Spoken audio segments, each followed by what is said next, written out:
Well, Sean Bell is a former British Air Vice-Marshal and now advisor at Universal Defence and Security Solutions. I asked him what lies ahead for Ukraine in the coming days. Putin's objectives for Ukraine have clearly changed. Phase one was to walk into the whole of Ukraine. That clearly didn't work, and the battles to get into Kiev didn't work. Having rethought, regrouped, Russia is now much more focused around the Donbass region and is bringing force to bear there. And we're expecting a very, very brutal battle. You've got dug-in, very determined Ukrainian forces who are protecting their land. And you've now, as your correspondent said, from the north, east and south, significant quantities of Russian troops and equipment massing in the region. I think what's most disturbing is the scale of the conflict. The one thing that Russia, though, can't replace is good training. It hasn't performed well so far, and they're not going to have a magic wand to suddenly make their troops behave any better. But it's likely to be an extremely brutal and bloody battle ahead. Surrounded Ukrainian soldiers have pleaded for international help. Is there anything that can now be done to intervene and save the defenders of Mariupol?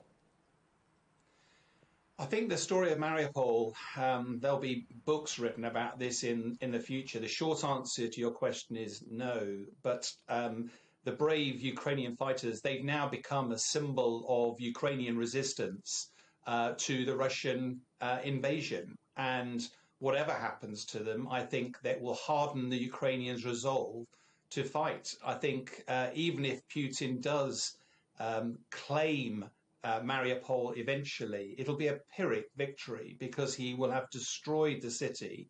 He will have destroyed lives and homes. He will have killed thousands of people. And of course, at the costs of thousands of Russian troops, the Russian economy, Russian pride and Russian international standing. So it can hardly really be claimed to be a victory, even if or when he takes Mariupol. Well, I wanted to explore that a bit further with you, because for those of us who are not from a military background, I mean, how much of a strategic victory could capturing Mariupol be, given that so much damage has been done to the infrastructure of the city and to the people who lived there? Well, I think you'd have to go back to Putin for this one. I mean, if he originally intended to take the whole of Ukraine, most Western analysts believe now this land bridge between Russia and the Crimea is his objective. And of course, that includes the Donbass and Mariupol. But having literally obliterated the city, it's very difficult to see what that victory entails for him. And your correspondent was talking about how this conflict ends. Even if certain lands are taken by Putin, how does the negotiation subsequently go? Because even if President Zelensky was prepared to give up some land, cede some land, how on earth would he take any security guarantees from Putin, given the fact that Putin's invaded twice in 8 years?